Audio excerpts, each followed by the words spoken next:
Welcome, everybody, and today I'm going to be talking about a little horror movie from 1992 that is simply named Mikey. Now, yes, this is about a killer kid, and as you see from the poster, they promote it by saying, remember, Jason and Freddy were once kids too. Yeah, this kid kills more people in this movie than Jason or Freddy or Leatherface or Pinhead or Michael Myers did in their first movie, so it's pretty shocking that that's an actual thing. The whole movie starts off with him setting a little fire in like the attic, and he told his sister to say that it was her idea, and she didn't. But I think Mikey was lying about it being her idea. So he gets mad and takes her doll and leads her outside, and she basically drowns to death because of him. He then kills his mom by throwing like a hair dryer into the bathtub with her, and so she's electrocuted to death. They describe it as like an electric chair happening if he throws an electric item into the pool or bathtub. And then his dad comes home. He slips after he sees his dead daughter body just hit her body just lying in the pool. He slips through the glass window and he beats. And then Mikey takes a baseball bat and beats his dad to death on the side of the head. And then the detectives come. They don't even question him as a possibility, which is really weird. You think maybe they would have found the bat with blood on it or whatever. There was also the fact that they just left the dead little girl, her body in the pool the whole time. What the heck?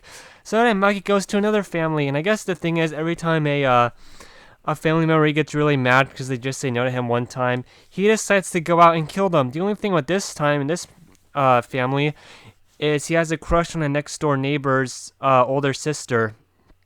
And also, the school, his new teacher at school is his mom's best friend, and she gets suspicious of Mikey after he draws like a picture of a turkey beheading a pilgrim with an axe. So of course this all leads to Mikey killing like everybody in the movie and even being able to fake his death in an explosion, and the ending leads to like maybe if there was going to be a sequel about it. Another thing is there's a lot of stars in this movie.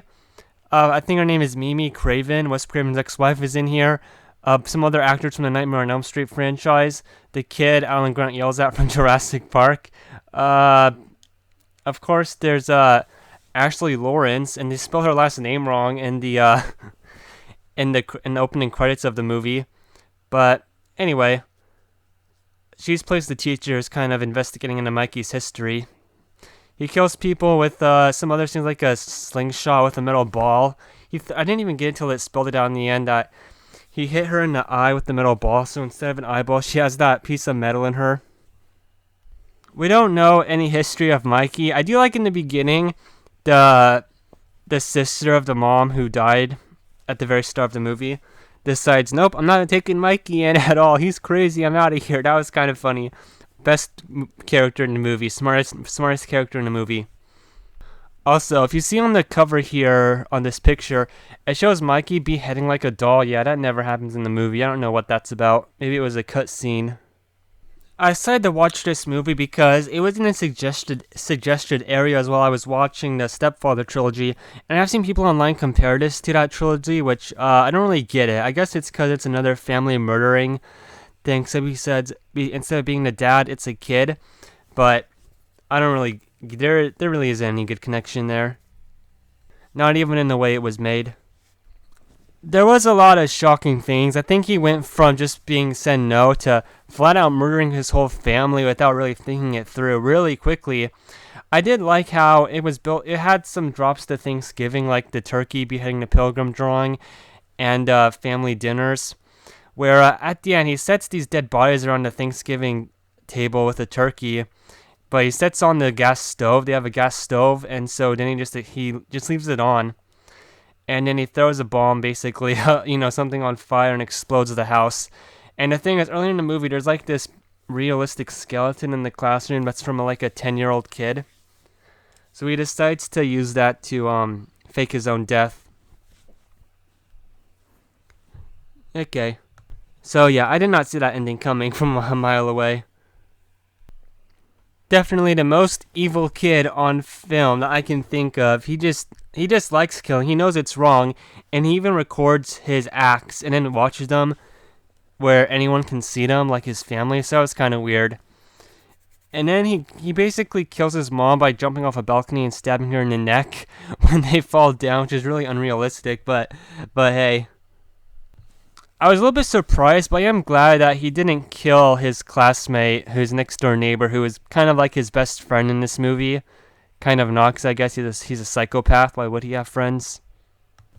It's a worthwhile movie to watch. If I was gonna rank it, I would give it a 7. I know that's a joke giving stuff a 7 out of 10.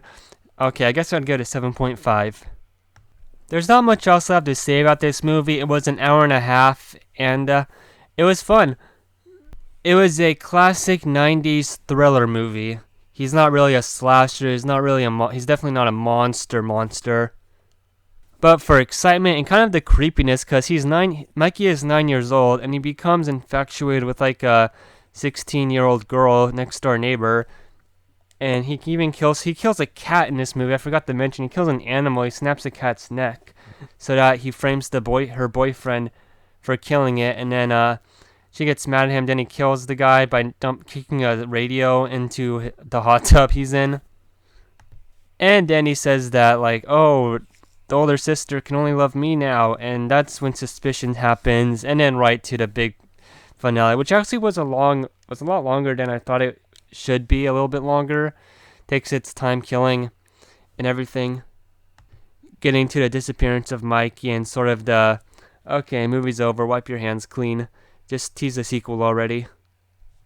And that's all I got. So thank you for watching and have a good one. Hope you enjoyed this little review of mine.